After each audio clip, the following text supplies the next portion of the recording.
Bonjour tout le monde, très heureux de vous retrouver sur cette chaîne. Au programme du jour, nous allons nous intéresser à une particularité belge. Saviez-vous que les droits de succession varient selon la région où le défunt avait son dernier domicile fiscal? Autrement dit, les pourcentages d'imposition sur les différentes tranches diffèrent selon que le dernier domicile fiscal ait été situé en Wallonie, en Flandre ou en région de Bruxelles-Capitale. Les tarifs applicables entre conjoints cohabitants et héritiers en ligne directe, à savoir les enfants, les petits-enfants, les parents, les grands-parents, apparaissent ici à l'écran, avec les différentes tranches d'imposition et taux d'imposition afférents. On va tout de suite passer à un exercice qui nous permettra de mieux prendre conscience de ces différences. Premier exercice que je vous propose, supposons que le papa de Gérard Monfroy soit décédé il y a quelques années, sa maman vient de décéder et lui laisse comme fils unique la totalité de son héritage évalué à 40 000 €. Je vous demande de calculer le montant des droits de succession que Gérard devra payer si sa maman a été domiciliée petit a à Bruxelles et petit b en région wallonne. On va commencer avec le cas de figure à Bruxelles. Le tarif applicable entre conjoints cohabitants et héritiers en ligne directe apparaît ici à l'écran et la tranche d'imposition qui nous concerne est déjà sélectionnée. Le montant total des droits de succession à payer sur ces 40 000 € s'élèvera à 3% de 40 000 €, c'est-à-dire 1 200 €. Dans les faits donc, Gérard recevra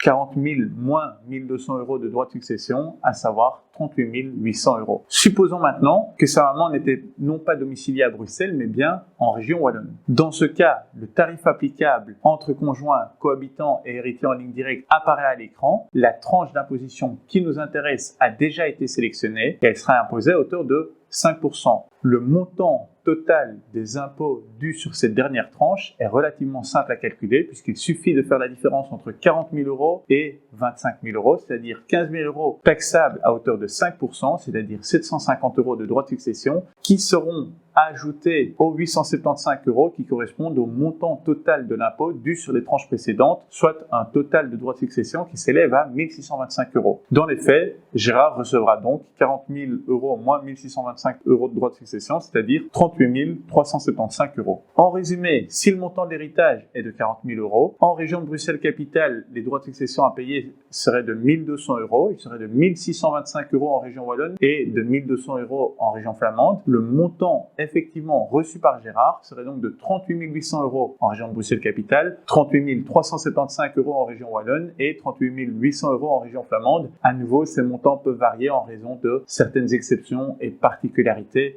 très spécifiques à l'héritier. Mais c'est pour vous donner une idée générale. Second exemple, un peu plus compliqué, à combien s'élèveront à présent les droits de succession que Gérard devrait payer s'il héritait en réalité de 225 000 € de sa maman qui était domiciliée dans un premier temps à Bruxelles. Dans ce cas, le montant de l'imposition due sur la dernière tranche s'élèverait à 225 000 moins 175 000 €, c'est-à-dire 50 000 € taxables à 18%. On est donc à un montant dû sur la dernière tranche de 9 000 € que l'on devrait ajouter aux 12 250 € qui correspondent au montant total de l'impôt dû sur les tranches précédentes, soit un total de 21 250 €. Dans les faits, Gérard recevra donc un total de 203 750 € si sa maman était domiciliée à Bruxelles. Supposons maintenant que la maman de Gérard soit domiciliée en région wallonne. Le tarif applicable entre conjoints, cohabitants et héritiers en ligne directe apparaît. La tranche d'imposition pertinente dans le cas de la résolution de cet exercice a déjà été sélectionnée. Le montant total de l'impôt dû sur cette dernière tranche s'élève donc à 225 000 moins 200 000 €, c'est-à-dire 25 000 €, taxable à hauteur de 18%, ça représente 4 500 €, qui seront ajoutés aux 17 625 € qui correspondent au montant total de l'impôt dû sur les tranches précédentes. On est donc à un total de droits de succession qui s'élève à 22 125 €. Le montant effectivement reçu par Gérard s'élève donc à 202 875 €. En résumé, ici, si le montant de l'héritage se chiffre à 225 000 €, en région de Bruxelles-Capitale, les droits de succession